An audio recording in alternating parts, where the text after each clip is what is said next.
Hello students, कैसे हो आप सब। Welcome to my YouTube channel math simplify Prateek sir. तो आज हम लोग स्टार्ट करते हैं क्लास 12th का मैट्रिसेस टॉपिक का एक्सरसाइज 3.1। तो सबसे पहले हम लोग स्टार्ट करते हैं क्वेश्चन 1 से। तो देखो, सबसे पहले क्वेश्चन में क्या दिया हुआ है, इन द मैट्रिक्स ए, ये आपको एक मैट्रिक्स दिया हुआ है। सबसे पहले कहते हैं right the order of matrix. तो आपको जैसा पता है कि ऑर्डर क्या होता है, number of rose into number of column. तो अगर मैं देखूं यहाँ पे कितनी रोज है, 1 2 3, और कॉलम कितने हैं, 4। तो आपका ऑर्डर क्या हो गया, 3 into 4। देखो, पहले हम लोग रोज लिखेंगे फिर कॉलम, क्योंकि 3 रो है 4 कॉलम है, तो आपका ऑर्डर हो गया 3 into 4। सेकेंड आता है नंबर ऑफ एलिमेंट्स। तो अभी आपको पता है कि अगर हमने लास्ट लेक्चर में ये देखा था कि अगर आपको किसी भी मैट्रिक्स के नंबर ऑफ एलिमेंट बनाते हैं तो वो कैसे बताते हैं। अगर आपका ऑर्डर m×n है तो टोटल नंबर ऑफ एलिमेंट्स होंगे m×n। अगर आप रोज और कॉलम को मल्टीप्लाई कर दो तो आपको टोटल एलिमेंट, तो गिनने की जरूरत नहीं है, 4 into 3 सीधे आ गया आपका 12 elements. Third part, right the elements A13। अच्छा देखो, A13 अगर मैं बात करूं A13 की, इसका मतलब क्या हुआ, फर्स्ट रो थर्ड कॉलम। तो चलो देखते हैं, पहले फर्स्ट रो ये है आपका, थर्ड कॉलम ये रहा, तो एलिमेंट क्या हुआ 19। तो A13 हो गया 19। ऐसे ही नेक्स्ट निकालते हैं A21। देखो A21 मतलब क्या हुआ, एलिमेंट ऑफ सेकेंड रो और फर्स्ट कॉलम। तो पहले सेकेंड रो पे जाते हैं, सेकेंड रो में फर्स्ट कॉलम ये हुआ, तो हमारा एलिमेंट हो गया 35। नेक्स्ट आता है आपका A33। अगर मैं A33 की बात करूं तो थर्ड रो थर्ड कॉलम, तो ये थर्ड रो है, 1 2 3 थर्ड रो थर्ड कॉलम, तो हमारा एलिमेंट हो गया -5। नेक्स्ट है आपका A34। A34 क्या हुआ, थर्ड रो फोर्थ कॉलम, तो ये एलिमेंट क्या हो गया बच्चों 17। शाबाश। और लास्ट में आता है A23। A23 का मतलब हुआ सेकंड रो थर्ड कॉलम, तो ये आपका एलिमेंट आ जाएगा 5/2। तो मेरे ख्याल से क्लियर है, बहुत सिंपल सा क्वेश्चन था। नेक्स्ट क्वेश्चन पे चलते हैं। ऐसा हमने एक एग्जांपल भी किया था लास्ट लेक्चर में। अगर कहते हैं मैट्रिक्स में 24 एलिमेंट है तो पॉसिबल ऑर्डर क्या क्या होंगे। तो चलो स्टार्ट करते हैं। देखो, अभी आपको पता है ऑर्डर क्या होता है, रोज इनटू कॉलम। सेम लॉजिक से हमारा सबसे छोटा नंबर रोज के लिए एक हो सकते हैं, मतलब मिनिमम हमारी एक रो होगी। तो अगर एक रो है तो कॉलम कितने होंगे, 24 होंगे, राइट। 24 into 1 24 एलिमेंट हुए, एक रो 24 कॉलम। अगला मैंने कहा अगर दो रो है तो वो कॉलम कितने होंगे, 12, क्योंकि 12 into 2 फिर से 24 हो जाएगा। नेक्स्ट आते 3। अगर कॉलम 3 है तो अगर मैं 24 को 3 से डिवाइड करूं 8 आता है, तो हमारे रोज अगर 3 है तो कॉलम कितने हो जाएंगे, 8 हो जाएंगे। नेक्स्ट, 4 रो 6 कॉलम। अब देखो 5 नहीं हो सकता क्योंकि 24 इज नॉट डिविजिबल बाय 5। तो अगर मैं 5 रो लेता हूं तो कॉलम मेरे डेसिमल में आएंगे, जो कि पॉसिबल नहीं है। तो नेक्स्ट चलते 6। तो 6 into 4 फिर आएगा आपका 8 into 3, 12 into 2 और 24 into 1। तो आपका ये पॉसिबल ऑर्डर हो सकते हैं। तो किसी भी एलिमेंट के, अगर आपको किसी भी मैट्रिक्स में एलिमेंट दिए हैं तो आप मिनिमम 1 से स्टार्ट करते हुए जिस जिस से नंबर से वो डिवाइड हो रहा है उस तरह से आप ऑर्डर निकाल सकते हो। जैसे नेक्स्ट हमने कहा 13 एलिमेंट। अब देखो 13 एलिमेंट के लिए सबसे पहले मैंने कहा 1। अगर एक रो है तो कॉलम कितने होंगे 13, 13 into 1 13 आ गया। अब देखो 13 इज ए प्राइम नंबर, तो अब क्या है, ये ना तो 2 3 4 कुछ नहीं हो सकता, सीधे क्या हो सकता है, अगर 13 रो हो और एक कॉलम, क्योंकि इसके अलावा 13 का कोई फैक्टर ही नहीं है। जैसे 24 का मेरा 1 2 3 4 6 8 12 ये सारे फैक्टर थे, तो मैंने रोज को बढ़ाता गया, कॉलम को उस हिसाब से कम करता गया। क्योंकि 13 का कोई फैक्टर नहीं है, 13 इज ए प्राइम नंबर, तो उसका फैक्टर होगा या तो 1, तो 1 से किया तो 13 कॉलम, और अगर 13 रोज है तो 1 कॉलम, राइट। तो मेरे ख्याल से अब अगला ट्राई कर सकते हो। If the matrix has 18 element, और 18 एलिमेंट है तो क्या क्या पॉसिबल ऑर्डर्स होंगे। तो पहला क्या होगा, 1 into 18।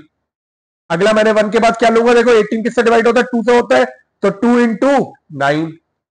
18 3 से होता है, हाँ होता है बिल्कुल भाई, तो 3 into 6 18। अब 4 से 18 देखो डिवाइड नहीं होता, तो उसे हमने छोड़ दिया।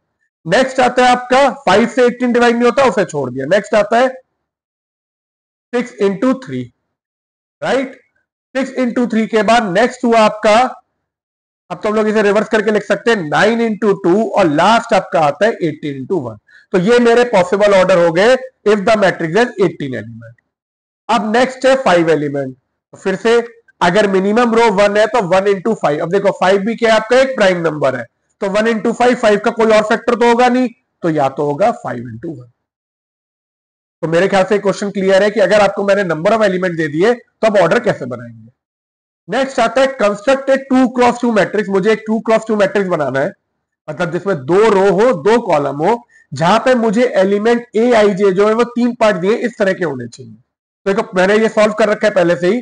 ए आई जे पहला मुझे दे रखा है आई प्लस जे का होल स्क्वायर अपॉन 2।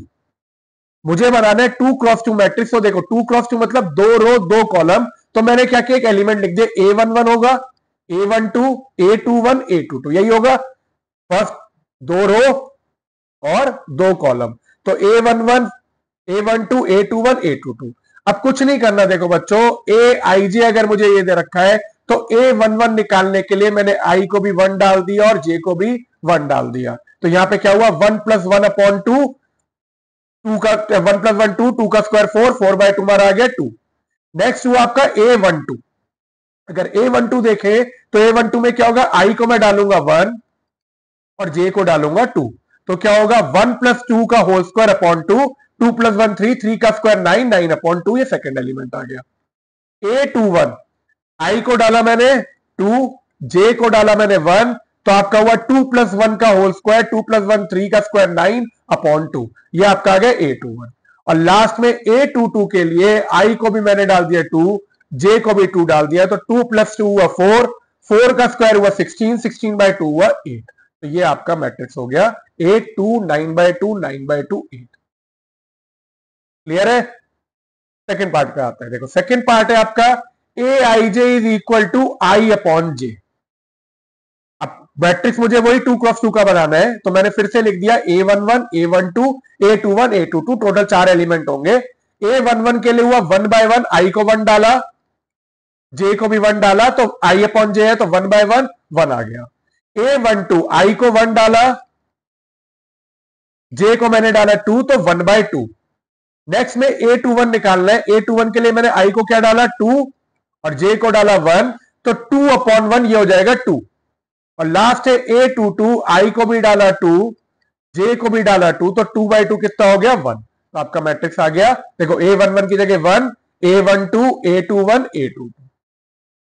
ऐसी थर्ड पार्ट पे चलते हैं। थर्ड पार्ट में मुझे ए आई जे जो है that is equal to i plus 2j का होल स्क्वायर अपॉन 2। ऊपर था आपका जैसे आई प्लस जे, ये जो था ये था आई प्लस जे का होल स्क्वायर अपॉन 2, अब है आपका आई प्लस 2j का होल स्क्वायर अपॉन 2। तो कुछ नहीं करना, सेम 2x2 मैट्रिक्स है, 4 एलिमेंट हुए। अब की बार आई को 1 डाला तो बेटा कुछ नहीं है, देखो वैल्यू आई को 1 जे को 1, बस वैल्यू चेंज होती जाएगी। ये आपका 9/2 आ जाएगा, 25/2 8 और 18। तो आपका मैट्रिक्स जो है वो इस तरह से आ जाएगा। तो मुझे जब 2x2 बनाने थे, 4 एलिमेंट होते, हमने आई और जे की वैल्यू को चेंज करके वो निकाल दिया। सिमिलरली हम चलते हैं क्वेश्चन 5 पे। देखो क्वेश्चन 5 पे आपको दिया 3x4 का मैट्रिक्स। तो अब मुझे पिछले क्वेश्चन में जो 2x2 दिया था, तो मुझे यहाँ पे 3x4 का मैट्रिक्स दे दिया। तो 3x4 में आपके 3 रो हुए, 4 कॉलम हुए। अब पहला आता है ए आई जे दिया है 1/2 मॉडुलस के अंदर -3i + j। देखो मॉडुलस का क्वेश्चन एग्जांपल में भी था, तो मॉडुलस का क्या लॉजिक होता है, अगर कोई भी नेगेटिव नंबर आएगा वो आपका पॉजिटिव हो जाएगा, सबसे पहले तो ये होगा। अब अगर मेरे 3 रो 4 कॉलम है, तो मैंने यहाँ पे एक डमी मैट्रिक्स बना लिया अपना, 3 रो और ये मैंने 4 कॉलम लिख दिए। तो A11, A12, A13, A14, A21। देखो इससे क्या आइडिया होता है, मुझे ये समझ में आ जाता है, मुझे अगर A11 निकालना है तो यहां पे मुझे क्लियर हो गया, आई को 1 डाल दूं, जे को 1 डाल दूं, जैसे ही डाला मैंने 1/2, -3 + 1 -2, क्योंकि मॉड में था -2 का बाहर निकलेगा 2, तो 2/2 आपका आ गया 1। अब A12 में फिर वही, आई को मैंने 1 डाला, जे को मैंने डाला 2, तो 1/2 -3 + 2 -1, मॉड से निकला 1, 1/2। तो सिमिलरली मेरे A13 और A14 निकल है। यहां पे मैंने आई को 1 डाल दिया, जे को 3 डाल दिया, और यहां पे आई को 1 और जे को 4। तो आप देखोगे पहले रो के मेरे चारों एलिमेंट निकल आए जब मैंने आई को 1 और जे की वैल्यू को 1 2 3 4 चेंज किया। अब मैं जब अगली रो पे जाऊंगा तो आई को मैं डालूंगा 2 और फिर जे को मैंने डाला 1, तो A21 निकला, 1/2 माइनस 3 इंटू 2 प्लस 1, सॉल्व करके 5/2। सिमिलरली a22 i को 2 डाला, j को 2 डाला, 1/2 minus 3 into 2 minus 6 plus 2 minus 4, बाहर निकला आपका 4, तो 4/2 हो गया आपका 2। अगला हुआ i को 3 डाला, j को भी 3 डाला, तो आपका 1/2 minus 3 into 2 plus 3 minus 6 plus 3 हुआ आपका माइनस 3, मॉड से बाहर निकला 3, तो 3/2। और लास्ट आपका a24 सेकेंड रो का लास्ट एलिमेंट, तो i को 2 j को 4, तो आपका हो गया 1/2 minus 3 into 2 plus 4 minus 6 plus 4 कितना -2, 2/2 आपका आ गया। क्लियर है? अब ऐसे ही आपको अगले 4 एलिमेंट जो है डेट इज a31 से लेके a34। a31 में क्या हुआ आपको, i को 3 और j को 1, तो 1/2 minus 3 into 3 plus 1 minus 9 plus 1 हुआ -8, बाहर निकला 8, 8/2 क्या हो गया आपका 4। a32 i को 3 j को 2 डालेंगे, तो 1/2 माइनस 3 इंटू 3, i की जगह 3 j की जगह 2, माइनस 9 प्लस 2 क्या होगा -7, बाहर निकलेगा 7/2। तो ये आपका एलिमेंट हो गए यहां पे।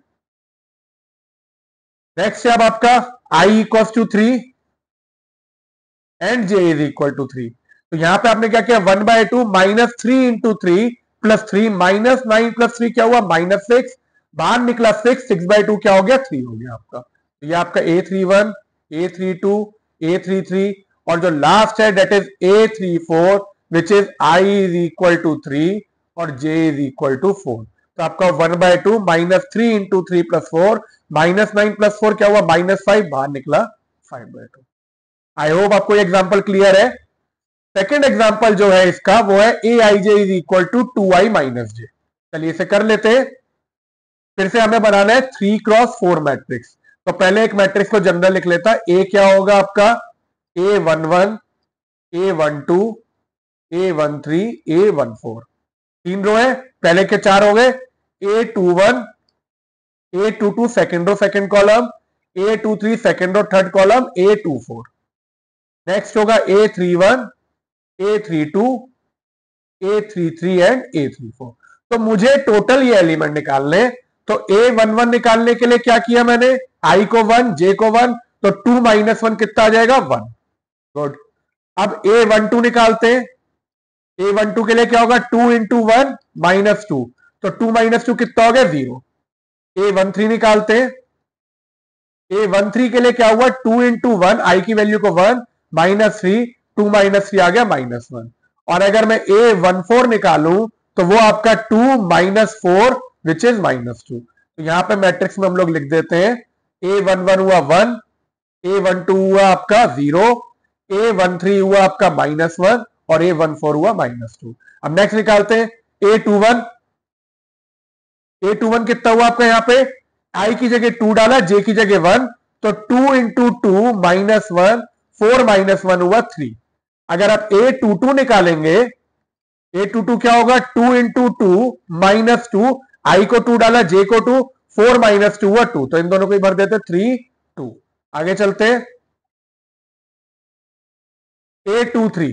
तो देखो a23 के लिए वही 2i माइनस जे में, 2i माइनस जे में, तो 2 इंटू 2 -3, 4 -3 कितना आया 1, और a24 मेरा आ जाएगा 2 इंटू 2 -4, 4 -4 हो जाएगा 0। तो दो एलिमेंट और हो गए, a23 मेरा 1 और a24 0। अब आते हैं a31 पे। अब a31 देखो जो हमारा वो है वो तो सेम रहेगा 2i माइनस जे, तो अब i की जगह डाला 3 और j की जगह डाला 1, तो 6 -1 हुआ 5।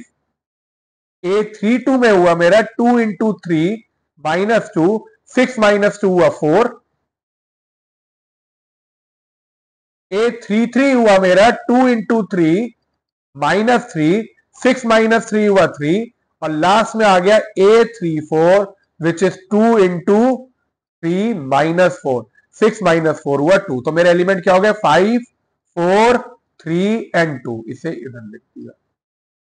तो मेरा रिक्वायर्ड मैट्रिक्स आपका ये 3 इंटू 4 का। तो ये थे आपके क्वेश्चन 1 to 5। नेक्स्ट स्टार्ट करते हैं हम क्वेश्चन 6। देखो क्वेश्चन 6 जो है that is based on equality of matrix. हमारे 3 पार्ट हैं। पहले पार्ट में कह रहे हैं find the value of x y and z, और आपको ये एक मैट्रिक्स दिया है 4 3 x 5 is equal to y z 1 5। देखो आपके दो मैट्रिक्स जब इक्वल होते हैं, पहली चीज क्या थी, आपका ऑर्डर सेम होता है। ऑर्डर यहां पे भी 2x2 है, यहां पे भी 2x2 है, वो तो सेम है। अब मुझसे कहते हैं जो आपको एलिमेंट होते हैं कॉरस्पॉन्डिंग वो बराबर होते हैं। तो अगर आप कंपेयर करोगे तो अगर आप सीधे देखोगे y की वैल्यू आ गई 4, कंपेयर कर लेते हैं, y की वैल्यू आ गई 4, z की वैल्यू आ गई 3, x की वैल्यू आ गई 1 और 5 तो 5 के बराबर है। तो x वैल्यू 1 आ गई, y की वैल्यू 4 आ गई, z की वैल्यू 3 आ गई। सेकंड पार्ट पे चलते हैं। देखो सेकंड पार्ट में आपको दिया हुआ है x प्लस वाई, यहां पे 2, 5 प्लस जेड और यहां पे एक्स वाई। देखो हमें वैल्यू कोई भी दियो, हमारा मैट्रिक्स में कॉन्सेप्ट एक ही है, कॉरस्पॉन्डिंग एलिमेंट आपके सेम होने चाहिए। तो पहले तो जो भी चीज दिया उसे लिख देते हैं। आपने सबसे पहले लिखा है यहां पे x प्लस वाई जो है that will be equal to 6। अगला मैंने कहा 5 plus z will be equal to 5 और x into y is equal to 8। अब देखो अगर मैं देखूं 5 plus z is equal to 5, तो यहां पर मैंने सीधे सॉल्व किया तो z तो मेरा 0 आ गया। अब बचता है x plus y is equal to 6 और x y is equal to 8। मुझे ये दोनों यूज करके किसकी वैल्यू निकालनी है, x और y की। तो मैंने यहां से कहा अगर x प्लस वाई 6 है तो y क्या होगा, 6 माइनस एक्स। ठीक है, अब ऐसा करते ये वैल्यू को मैं इस वाले मैट्रिक्स, इस वाली जो कंडीशन दी है उसमें पुट कर देता हूं। अगर एक्स वाई 8 है तो x into 6 minus x is equal to 8, multiply होगा तो x इंटू 6 कितना हुआ, 6x minus x into x मेरा हो गया x square which is equal to 8। अब देखो ये डिग्री 2 आ गई तो क्वाड्रेटिक इक्वेशन बनेगी। हम टर्म्स को या तो minus x square plus 6x minus 8 is equal to 0, अगर इस माइनस को हटाता हूं तो ये इक्वेशन हो जाएगी x square minus 6x plus 8 is equal to 0। तो देखो ये बेटा एक क्वाड्रेटिक इक्वेशन है, इसे सॉल्व करने के लिए वो क्या करेंगे, मिडल टर्म स्प्लिट करेंगे। मिडल टर्म स्प्लिट अगर आप 8 को करोगे तो आपका माइनस 6 आना चाहिए। तो अगर आप चेक करो तो ये हो जाएगा minus 4x minus 2x plus 8 is equal to 0। यहां पे मैंने x कॉमन लिया, x माइनस 4 माइनस 2 कॉमन लिया, x minus 4 is equal to 0। तो आपके दो फैक्टर बन गए x माइनस 2 और x minus 4 is equal to 0। तो यहां पे आपको x की जो वैल्यू है 2 आ गई, 2 और 4। अगर x की वैल्यू 2 और 4 है तो व्हेन x अगर 2 हुआ तो y कितना हो गया, 4, 6 माइनस 2 4, और अगर x मेरा 4 हुआ तो y कितना हो गया, 2। तो आपकी वैल्यू जो है z की तो देखो 0 आ गई, x की वैल्यू या तो होगी, मैंने कहा x की वैल्यू होगी या तो 4 और 2, y की वैल्यू होगी यहाँ पे 2 और 4 और z की वैल्यू होगी 0। ये आपकी वैल्यू होगी x y और z। आई होप ये एग्जांपल क्लियर है। लास्ट एग्जांपल पे चलते हैं। लास्ट एग्जांपल मतलब six part third part, which is third part x plus y plus z equals to 9 5 7। Note कर लेते पहले से।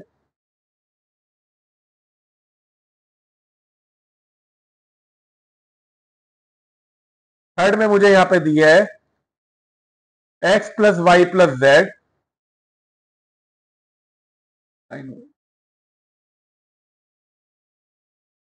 x plus z y plus z which is equal to 9 5 7।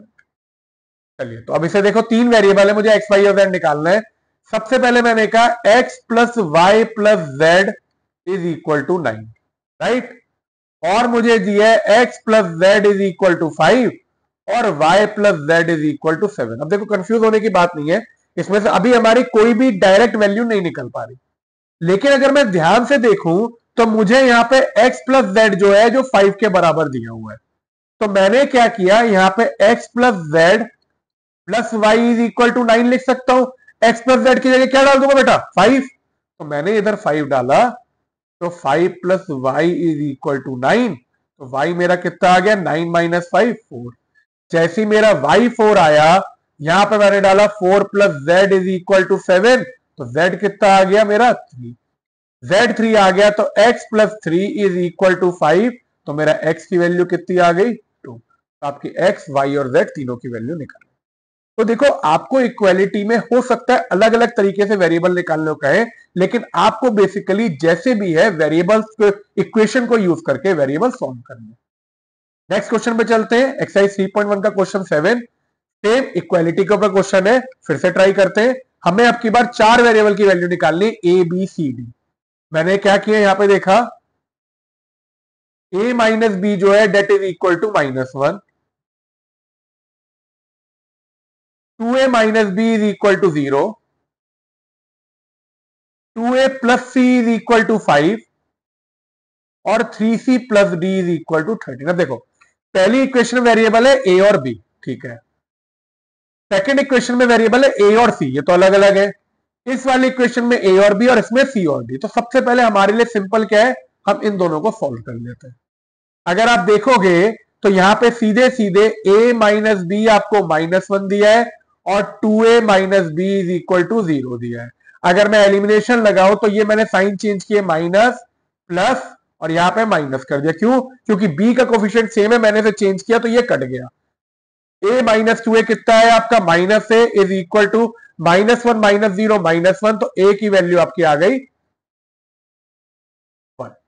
जैसी a1 आया आपने क्या किया, 2a minus b is equal to 0, a को 1 डाला, 2 minus b is equal to 0, तो b की वैल्यू आ गई मेरी 2। a1 आ गया, b2 आ गया, यहां पे देखो a को 1 सीधे डाल देंगे तो c निकल आएगा, तो 2 into 1 plus c is equal to 5, c 2 into 1 2 उधर गया, c is equal to 5 minus 2 3, c आ गया। लास्ट मुझे निकालना है d, d के लिए मैंने क्या किया, 3c plus d is equal to 13, यहां पे आपने 3 इंटू 3 प्लस डी किया 13, तो डी की वैल्यू आ गई आपकी 3 इंटू 3 9, 13 माइनस 9 4, तो आपके ए की वैल्यू आ गई 1, बी की वैल्यू आ गई 2, सी की वैल्यू आ गई 3 और डी की वैल्यू आ गई 4। आपका आंसर। आई होप ये क्लियर है। अब हम लोग चलते हैं लास्ट सेट ऑफ क्वेश्चन 8 9 और 10। देखो 8 इज वेरी सिंपल, कह रहे ए I J M cross N अगर एक स्क्वायर मैट्रिक्स है तो वो कब होगा, तो जब आपका स्क्वायर मैट्रिक्स क्या होता है, जब आपके रो और कॉलम सेम होते हैं। तो ऑप्शन हो गया आपका सी। 9th क्वेश्चन में which of the given value of x and y make the following pair of matrices equal. चलिए चेक कर लेते हैं। अगर इक्वल है तो 3x प्लस 7 इक्वल टू 0 हुआ, x की वैल्यू यहां से मैंने निकाली आ गई -7/3। 5y is equal to y minus 2, ये उधर गया तो y की वैल्यू आ गई यहां से 7। लेकिन देखो अभी ये खत्म नहीं हुआ, आपको सारी वैल्यू चेक करनी पड़ेंगी। ऐसा नहीं कि हमने एक्स और वाई निकाल दिया हमारा आंसर हो गया, हमने फटाफट क्या कहते हैं यहां पे क्या कहते हैं, जो भी आपको दिख रहा है आंसर वो लिख दिया। आगे देखेंगे अगर y plus 1 is equal to 8 तो y की वैल्यू आ गई आपकी 7, करेक्ट। अगर आप देखो 2 minus 3x is equal to 4, तो अगर आप देखोगे -3x will be equal to 4 minus 2, कितना 2, तो x की वैल्यू आ जाएगी आपकी -2/3। तो देखो x की वैल्यू क्योंकि आपकी दो अलग अलग आ रही है, यहां पे -7/3 और यहां पे आपकी आ रही है -2/3, तो हमारा आंसर होगा नॉट पॉसिबल टू फाइंड।